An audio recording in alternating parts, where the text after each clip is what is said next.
Good evening, everybody.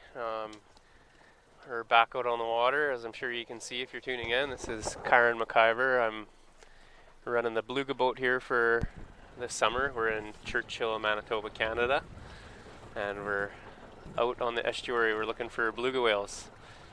And today I'm joined by Jessie Buchanan, and she's an artist for the Expressed Canada or Expressed Art project from the Winnipeg Art Museum. Is that what it is? Art Gallery. The Winnipeg Art Gallery, yes. So I'm very excited to be here. Thank you so much for having me. It's been an awesome stay in Churchill, and this is the perfect way to kind of cap off the trip. So yeah, and it looks like it will be. We got a lot of whales just right off launch. Once again, we're getting lucky, and it's gloomy out today. They were calling for the sun to start shining a little bit into the evening, but I don't know. It's not looking like that's going to happen. We might get a bit of moisture possibly, but the wind's totally died down. It was pretty choppy this morning, and now these are actually really nice conditions. And again, the wind is nice and warm. We're not shivering out here enough. And the water is very calm, which is nice. And we've got some whales here to the right of us. It looks like two babies.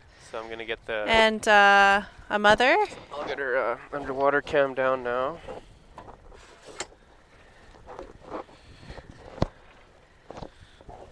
And the babies are sort of grayish in color. Is that right? Yep, the juveniles and the calves will be darker gray, and then they lose that as they mature and get into adulthood. Just sort of sidetrack, get the speaker set up. Yeah, they can hear you. Just wanted to make sure. Loud and clear.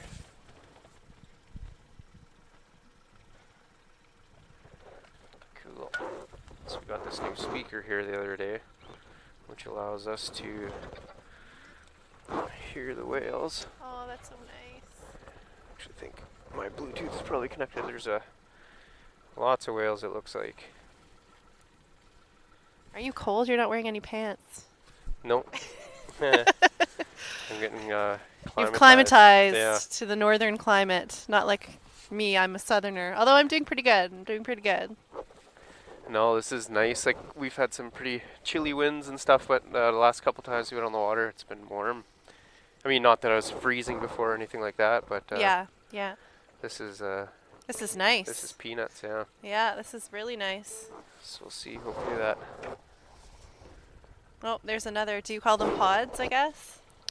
Yep, and yeah, it's a group of adults here on our starboard side, kind of in front of us a little ways. Okay.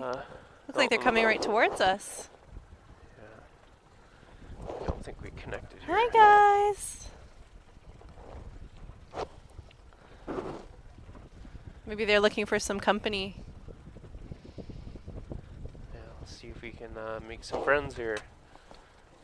They seem to be very social creatures. I noticed that on the water as well. There we go. I got our hydrophone hooked up. Oh, yeah, they're wow. very inquisitive and curious. Like, you'll see, looks like we got one coming up to us on our port side here now. Hi. Hi. And yeah, he's gonna swing on by and follow us here, it looks like. So He's right there. yeah. Oh my Awesome. gosh. Again, right behind you. We got at least 3 or so, I'd say, with us. They like following the boat, eh? And actually, the water, considering it's the evening and it's gloomy and we don't got much sunlight, and a little bit choppy, the water clarity is improving for sure. It's really clear, which is nice. Hi, buddy. Oh my gosh. They're so beautiful. Looks like we might have a few more heading our way here. I don't think I've even seen them this close in the kayak. Outside. I don't know. The kayak was pretty close too. It's hard to say. It's just a different angle. Oh my gosh. Exciting. I can't wait to do my beluga whale painting. Talking about beluga bits, that's a good crossover. We have a citizen science project called Beluga Bits. That's part of the reason the boat's out on the water here. And Dr. Stefan Peterson was out on the boat with us, and he's from the Assiniboine Conservancy in Winnipeg.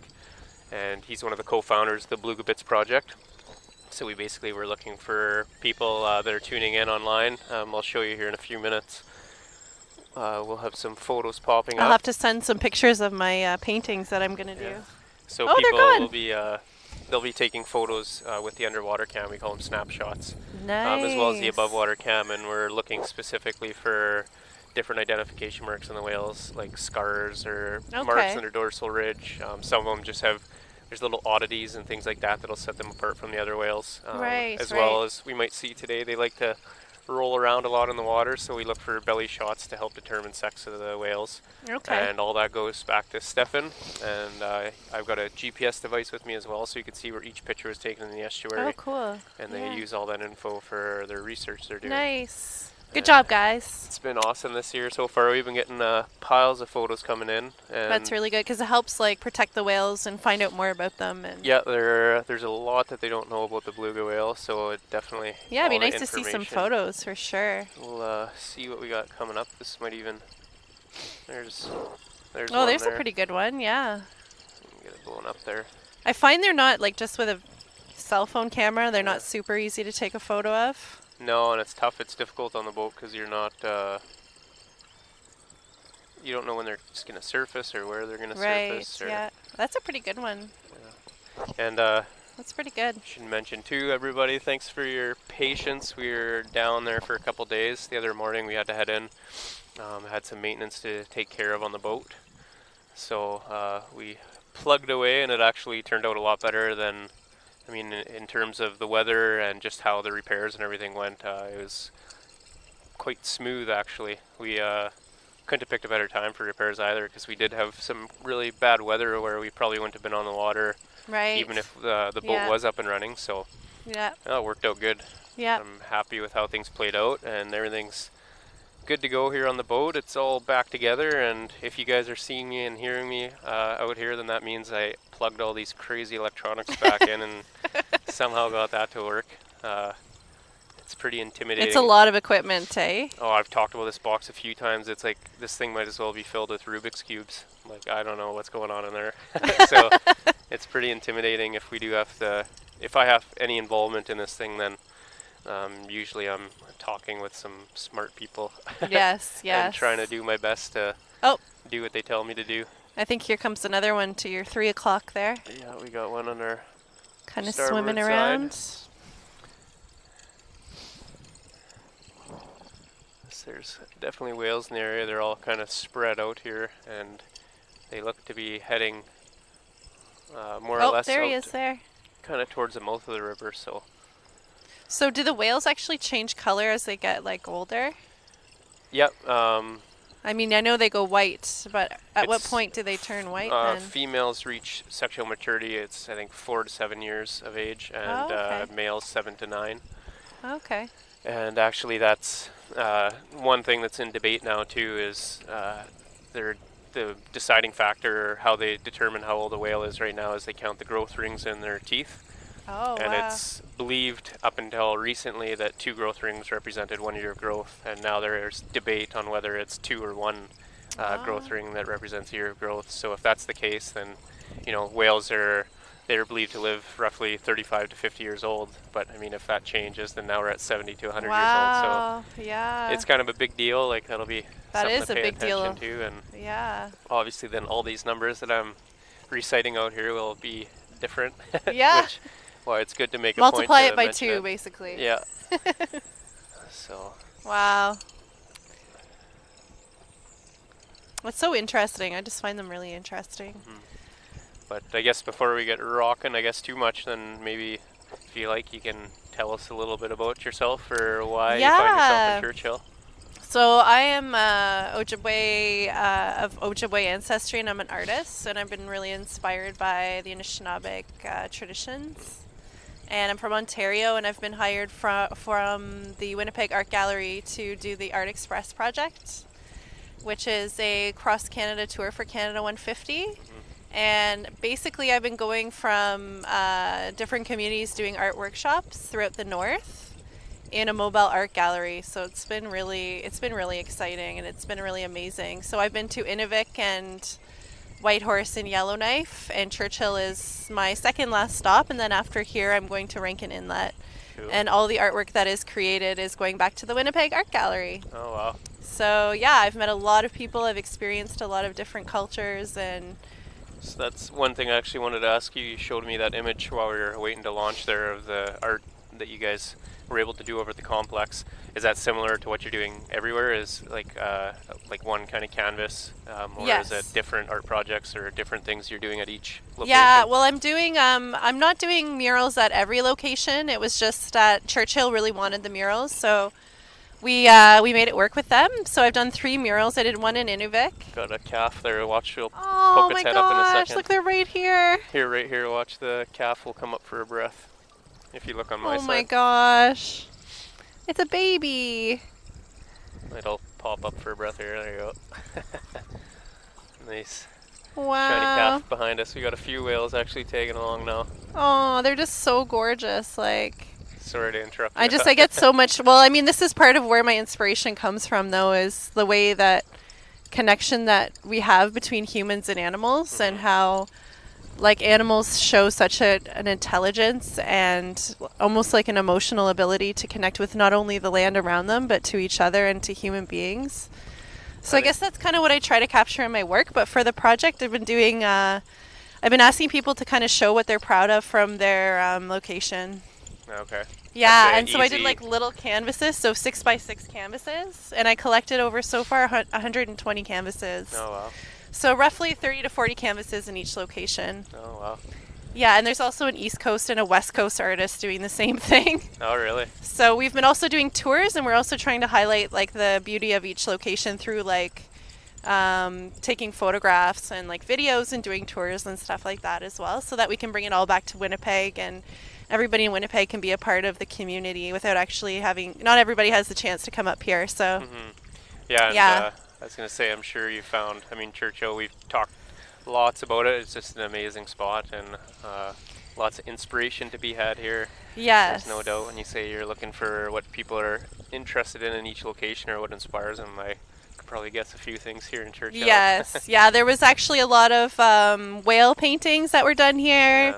I can send you some images too if you'd like. Sure, if we can, that'd be cool. Oh I'm my sure gosh, there's someone coming right here. people would like to see him on the message board. I'm actually thinking maybe we'll park. We're kind of making my way into the middle of it all. We're sort of surrounded by a bunch of random whales at varying distances, so maybe if we stop for a minute, we might get some interest. And we already are getting Oh, they're saying hi. oh yeah, there's a good photo there. That's a tummy shot like what we were talking, the belly. Oh yeah. So you can see there. Oh yeah, I can see that. So how is that a male or a female? How can you tell? On my screen, it's a little more difficult. We got Oh one just my at the cam here now. gosh. But what they're looking for, the females will have, it's like almost at a 45-degree angle. There's 2 folds for the mammary glands. Oh, okay, okay. And that's how they can So the distinguish females have the between- folds and the males do not? Yeah. And Okay. yeah. So, and actually, I'll That's cool. make sure everybody knows, if you're wanting to know anything else about the Beluga Bits program. I would love to find out more about it, yeah. On the form at the top, we have a featured comment or a highlighted comment. And you'll find there's a link and stuff to the Beluga Bits, and Okay. that'll tell you kind of what they're all about, or if you're looking for So is it sort of like people are trying to like basically find out as much as they can about the animal? One thing for sure with the identification marks is they're wanting to know if whales or how many are returning to the estuary each year. So that's why if you have a very like easily identifiable scar on one of the whales, and then you get a picture of it next year, and they could pair the 2 up, then we know Oh my the gosh, whale's sorry. back. It's hard to pay attention to what Yeah. you're saying because they're just so beautiful and Yeah, we got a big group of juvies behind us. wow. It's turning out to be extremely nice night. The water just smoothed right So out. you can kind of identify like the age based on. Well, you'll see like the calf that we just saw there was a real dark kind of slate gray color. Oh, okay. Yes. The yeah. juveniles that were just surfacing there behind, as they get older, they'll slowly start to lose that pigmentation, and then that's where they'll get their white color as they Okay. grow into adults. Nice. So you could see out those ones. A few of them there are obviously. And They I guess stick out like a sore are the thumb. older ones all? Is it harder to identify the ones that are really old, or are they bigger, or do you know? Or There's like different things. Look, you can see all their pectorals and flukes coming out of the water there. oh yeah. Oh. Showing Little off. side jump there. He's showing off that one. Um, That was cool. I get like, I mean, for myself, not being an expert, it's difficult. I mean, maybe Stefan would have a better idea who we had out on the boat or other Yeah. whale experts, but I think it's tough. I'd say, I mean, if you see a very large adult male, then obviously and then past that, it's tough to determine age, but you know he's a full-grown. And that he's probably a bit older. Besides teeth, like there was something about their pectoral fins where they believed they get these curls in them, like on the edges. They kind of curl over, and they thought that maybe there's a way to differentiate between males or females or possibly age, but I think they're kind of finding that it's kind of a wash. It's not a real good indicator. Yeah, of they're still either of trying to those. find, so like they're very like mysterious creatures in many ways, I think. Yeah. As far as I know, like again, I'm not an expert. The best is You their seem to teeth. know a lot. You know a lot more than I do, that's for sure. Floating around with smart people out here trying to absorb some of the info. Yes, give me your knowledge. And there's lots of it. It's a flood of information that I just. Well, it's funny. I find when I paint and when other people paint, it's like you really get to know your subject. So it's sort of a way of studying the animal as well. Yeah. Is through painting them, is that you notice, oh, I didn't realize that like the moose's, nose was this shape, or you end up really having that intimate relationship with. If you're painting with it, your then subjects. you're obviously. Absorbing every detail, or. Yeah. It's like I'm a mason back home, so putting up a stone wall. Each rock in the wall you have to think about, right? You have to see does it fit there, does it go well with the other stones, things like that. So you'll pick up stuff. I always say people see a wall, they just look and they're like, there's a rock wall, whereas I'd say, well, you kind of start to pick out individual stones. So cool. you kind of it's similar to like what you're saying with the painting and things. You have to pay attention to the details in order to make it work, right? So it's a good way to study things, is to make things. Make things out of being creative. Oh, they really like following the motor, eh? The prop, they enjoy it. That's why you'll notice on our boat, as well as the others in town, they got the prop guards, so then that prevents any prop strikes or injury to the whale. So you don't really worry about about them hitting the motor ever or anything because of that? From the guard, It's, that's good. They really seem to like it, don't they? Oh, yeah. Man, the water looks very clear right now. I think based off the photos we're getting too, it's looking really good for how gloomy it is out right now. I've seen a lot of threes. I've seen a lot of them in threes or fours. You don't really see them individually, do you? Or I guess it's just there's a lot of babies around, I guess. They generally travel in small groups. I believe it's like maybe around 9, if I remember correctly. But I mean, they can get up into groups of a couple hundred, right? Depending on what they're doing or feeding. We've had a few feeding frenzies where you're sitting in the middle of. I think I saw one. Hundreds of whales. It's wild. I think I may have seen one on the water the other day, and I didn't really know what it was, and somebody said it was a feeding frenzy. Man, I'm pumped. It was a lot of splashing. There was a lot of splashing. You see them arching their backs a little more when they're diving a lot, and. Yeah. They go really deep, and then they kind of just disappear, like. It's awesome. They're gone as quickly as they arrive, almost in many ways.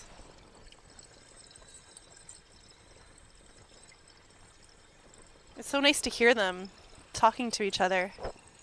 Yeah, we get some weird noises. I still am very pumped about the speaker. It's cool. It adds kind of a different dynamic for us out here. Yeah, it's like the full experience. It's really nice. Oh, I think there's a feeding frenzy over there. I've just saw a lot of splashing ahead, no? Maybe not. Yeah, usually too, a good indicator is see the terns flying. Especially if you start to see them dive. Like, it looks like they're curious. Okay. There might be a few capelin over there that they're chowing down on. So did you grow up around whales, or? No, I'm in the bald, flat prairie where I'm from, so not a lot of whales for anywhere near that place. But no, I don't know. We've seen killer whales when I was a kid on the island. I have family on Vancouver Island. But nice. No, not really. And now you know them really well after this summer. Belugas, I know better. Yeah. Yeah. No, this has been an amazing summer for me, and that's great. very fortunate to be out here. Yeah. They seem to be very playful. Yeah. Almost like dogs of the water. I was calling them the dogs of the water. Yeah, they seem to be, happy creatures. They're not overly stressed out, or Hmm. um, there doesn't seem to be a lot of hardships that, oh, look at this beside This us. weather is absolutely perfect. Like, I just can't get over this weather.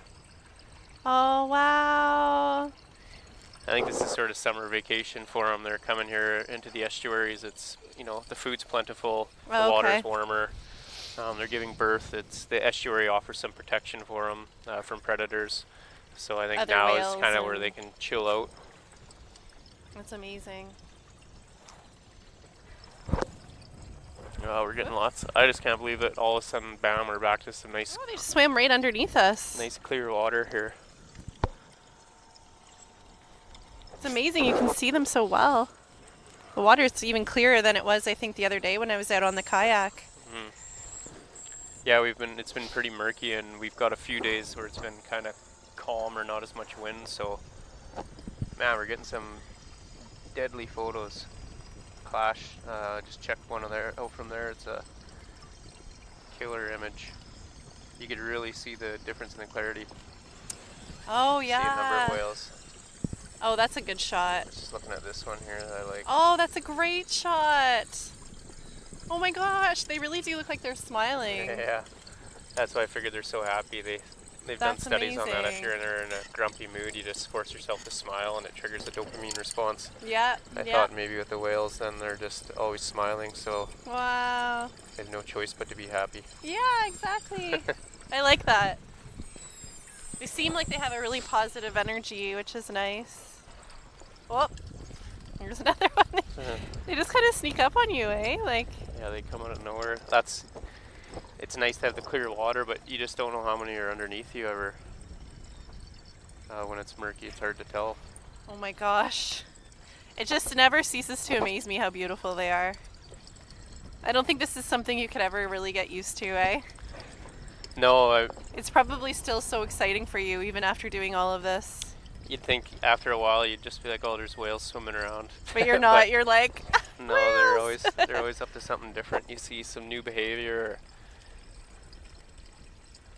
Hi, guys! We've had some amazing days out on the water. Hi! Somebody told me that they like it when people sing to them, but I think maybe the noise of the rudder might... My singing might scare them away. Well, so. they could hear the cello through the noise of the motor, so Yeah. you can sometimes if they're really vocal, you can hear it through the Zodiac, like up on the boat. So. Oh, nice. I was singing Wagon Wheel to them yesterday. The other day. I think that's one. Was it Teresa? Or, who was it that was saying? I think it was Teresa was saying we had her out the other day. She's a telepharmacist and a local artist here in town. Yeah, she's awesome. She came out and did some painting with me. I guess, yeah. She did an amazing painting of a bird. I can't remember if she would kill me for not knowing what kind of bird it is, but... She said I think she really likes the Arctic terns. Oh, maybe it was a tern that she did a painting of. I can't remember what I was going to say. Oh, she was mentioning she thought at least on the kayaks and Oh my we gosh. got a lot of whales on our starboard side and they're coming right under the Oh boat my now. gosh.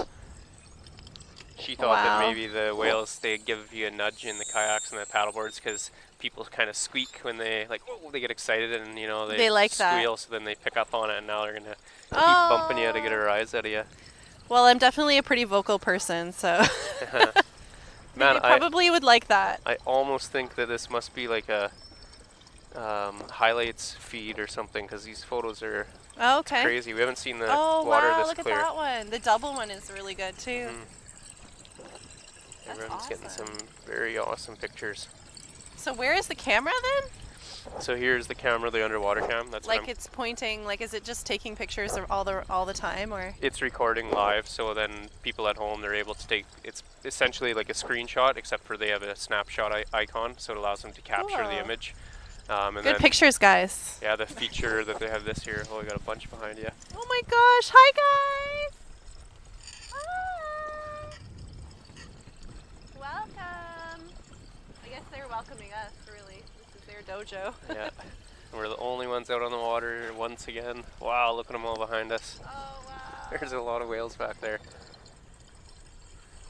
I can't believe these photos. They're doing a great job with the photos, guys. I know, I'm excited about them. I should start actually viewing the whales here in front of my face I instead can use of, them for reference when I do my paintings in the fall. Yeah. Yeah, you can go back on the gallery. There's on the Explorer website, the Beluga Cam, there's a little icon and you can see all the photos that they've taken this year. Yeah. Yeah, I always try to use like my inspiration like for my own studio work from like my encounters with the animals. I did one of a grizzly bear. I came face to face with a grizzly bear. Luckily I was in a car. Oh yeah. And that's when I started my spirit bear like muckwa painting. Oh, okay. So I did muckwa, and then I'd like to do a polar bear one too. But there's just something about animals. I don't know, especially whales though. Like they're... Well, I always think the ones here, it so seems... gentle and powerful at the same time. These ones, they have 7 vertebrae in their neck, and usually in whales, those vertebrae are fused. In the belugas, they aren't, and that's why you can see them moving and rotating their heads. But to me, that makes it like such a different experience when they're next to the boat and they look up at you. It's like a weird moment where you're looking a whale in the face, and it's clearly... I mean, that, I guess, is what makes it obvious that they're checking you out, right? Yeah, Compared to another whale that would maybe surface, I'm sure it's checking you out, but when the whale actually physically... turns its head. I did notice that they do turn their heads. Yeah, and looks up at you, it's kind of weird. Yeah, that's true, eh? Yeah, wow. They know we're up here. Oh my gosh, there was a really dark, like a big dark one back there. Oh, really? Like it didn't look like a beluga whale? Or maybe, is there such thing as like a big adult dark one? Look, there like it is again. The juvies will get to be maybe it's a big size, juvie, yeah. Or getting close to losing its pigment. Yeah, they I look like really those big noises. and It really sounds dark. like a creaky wooden boat. Yeah. I wonder what they're saying to it, like each other, kind of like passing information about where food is, or... There was a vocal expert in town. We tried to have her out on the boat, but unfortunately the weather turned and we couldn't get her out. But she was saying the beluga whales, they're more vocal than most other whales. They have over 100 different vocalizations. There's 12 of which that they use more commonly than others, and they've got those kind of mapped out now. Wow. Where they sort of know what they're saying or what they're up to. That's amazing. Yeah, it would have been really neat to have her out on the boat, but... Well, maybe she'll come back. Yeah, she went to the St. Lawrence, I believe, to work with the population there. Oh, okay. Yeah, we had a lot of people doing beluga paintings and a few polar bears. I'm trying to think of what else people did here. There was one caribou one, yep. Arctic fox. Yeah, there was the Arctic fox in the mural. So the mural is done. We're just trying to figure out where it's... We're asking people in the community for like suggestions on where they want it up. Okay. I'm trying to think of what else. Yeah, a lot of diversity here. Mm-hmm. One artist, Cassandra Gagnon, she did the lichen, the orange lichen. Which apparently when... which I thought was really interesting because I thought they were flowers. And I asked her, I said... Oh, aren't those pretty flowers? And she said, those aren't flowers, that's lichen. Yeah. When people first discovered Hudson Bay, like during that time when they were sailing into the bay here, there's issues, obviously, malnutrition, just like you always hear, right, when they're sailing around the world in that period. I didn't realize this. My buddy who used to live here was telling me, like, a lot of them were dying of scurvy and things like that. If they had eaten that orange lichen, apparently it's chock full of vitamin C and would have... Well, it wouldn't surprise me. It's a bright orange. Yeah, it would have cured them up. Like an orange. But, yeah, you just don't know. That's one thing I'm looking forward to chatting with Heather. She'll be out tomorrow morning. She knows a lot about, we were talking about, because I wanted to do some foraging while we were here, and there's a lot of wild edibles in the area, so yeah. She's going to hook me up, because I've been looking, and it's tough to siphon through. You just find large lists, and you have to click through each item and find out where it's from. Okay, not that one. Click. It's just really time consuming. So there's no book specifically on Wapusk or Churchill area. Oh, okay. But she seems to know quite a few. It's better to get someone to show you anyway, probably, than trying to go out on your own. So we did find some strawberries the other day, and full-grown, mature, ready-to-eat ripe strawberry here is about the size of a pea. It's like that big. Wow, that's pretty cool. It's so little. Yeah, so we found a few of those. Unfortunately, really the birds neat. got to chow down on all the other ones, but Actually, some of the ladies tonight, they were making some local people tonight were making some fireweed jelly, oh, I've heard of that which I too. think is It's really interesting. supposed to be So good. they harvested the fireweed and they're making some jelly tonight. I've So heard that from a few. I think Heather was going to be making some as well. yeah, I think it's a really cool idea and it's a really local thing. And fireweed is something that's been ingested for probably for thousands of years up here, I'd imagine. Mm. So And the fireweed, if anybody's unfamiliar, it's like this plant. It's, I don't know what it'd be, maybe a foot or a foot and a half growing up off the ground from what I've seen, and it's yeah, covered in purple flowers. It's really nice, and it apparently only grows in like disturbed soil. So if yeah, like yeah, you see a lot of it on the edge of the train tracks and stuff, where yeah. yeah, just like I I've said, seen it at every location I've been to throughout the north. There's been fireweed at every single location. That's the one thing that's really. been really similar. I guess at the old landfill here, it's supposed to be gorgeous with fireweed. Like Oh it's just yeah, a blanket of it. Yeah. nice. Yeah, it's a beautiful. It's for it to be called a weed. I mean, it's beautiful. Yeah. But I guess a lot of weeds are pretty, but the fireweed is definitely an iconic northern symbol for the north, and yeah, it's everywhere. And it's very very beautiful, and so it'd be interesting to see how their jelly turns out. Yeah. Hopefully no, they have a good jelly. Maybe I can score and find some at some point. I'm curious to see what it Have tastes some like. fireweed jelly on some toast. Yeah. That'd be pretty good. I think when you're traveling, it's important to try the local cuisine or what's For popular to sure. eat in the area. That's part of experiencing it. Yeah, I had some caribou tonight. When I was in Inuvik, I actually did try beluga. Oh, really? I'm sorry, everybody. It's a part of, I guess, the Inuvialuktun traditional foods. Yeah. So they, And what's that? The for muktuk thousands of or- years, have been hunting and eating them. So, and it was good. Yeah. I the thought it was muktuk good. Or was it The muktuk, the yeah. meat? Yeah. Yeah. Yeah, I had the muktuk. I didn't have anything else, but it was pretty good. But now that I'm seeing them, I'm feeling extremely guilty Yeah. about it. Well, like But, you said, though, it's tradition and it's how people have it is. survived up here. Yeah. Without them, it wouldn't be possible Yeah. to live in a lot of these areas where it's just such a harsh environment. Yeah. And I think it is chock full of vitamin C, somebody was saying as well. Well, I was wondering So- about it because there's different diets and fad diets and things that people do, and one of them is they'll call it like the paleo diet or the caveman diet or something like that. But basically, what you're doing is Yes. you're putting your body into a state of ketosis where you're not ingesting a lot of carbohydrates and you're more thriving on fats and healthy things like. Here you'd get it. People that do it now eat avocados and coconut oil and nuts and things. But Yeah.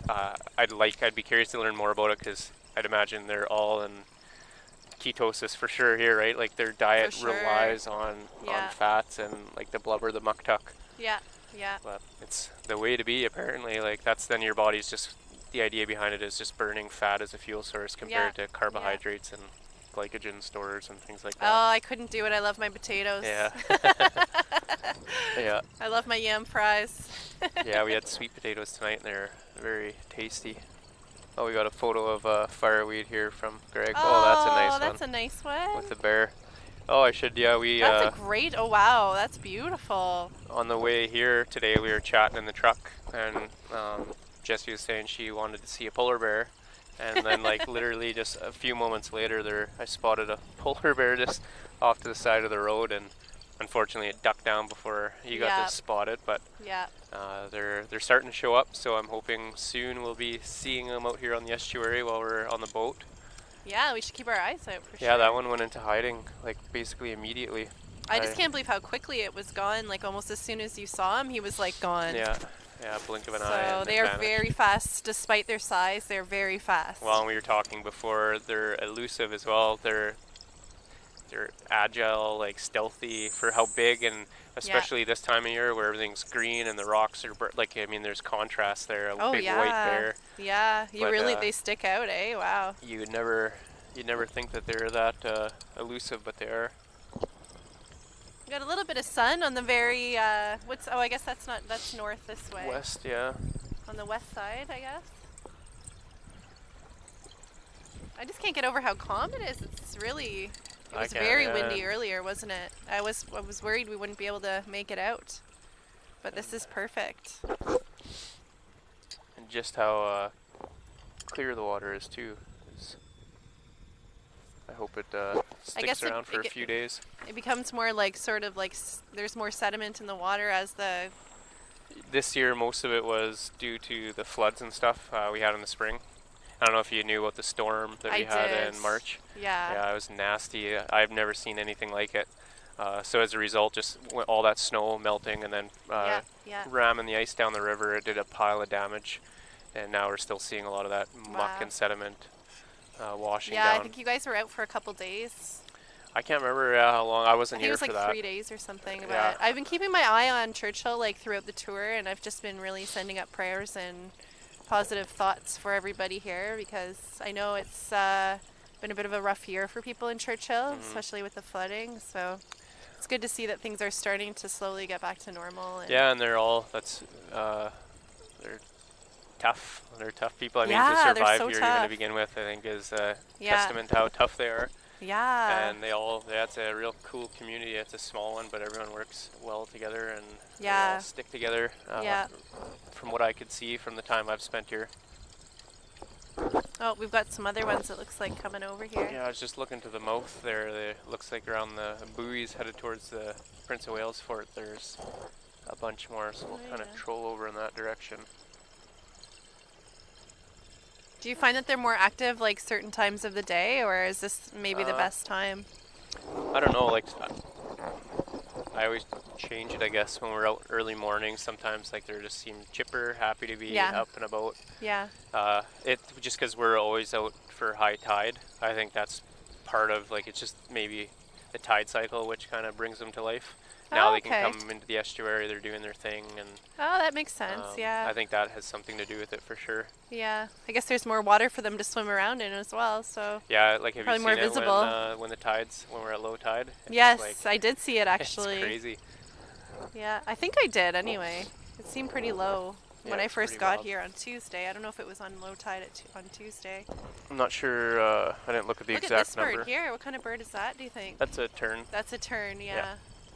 Wow. So that's what we're watching for. If they start to show up, quite a few, and they're diving, then it's a good sign. There might be some feeding happening.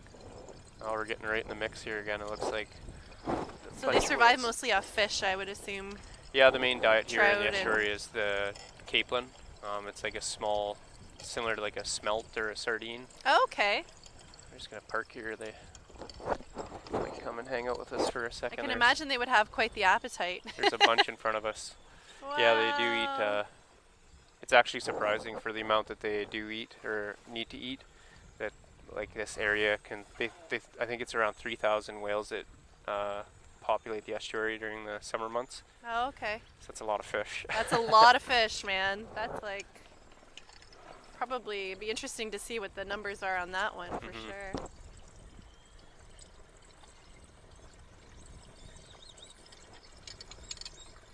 Hi guys. Got some alongside of us. We got a bunch in front of us.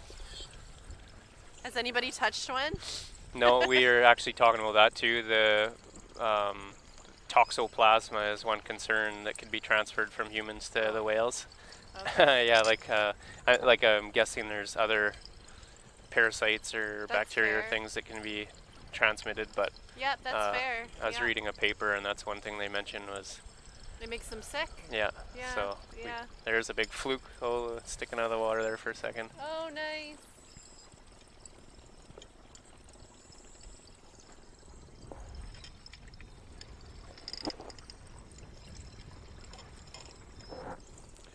It's kind of cool to see when they do the rolling. Like they're just having so much fun in the water.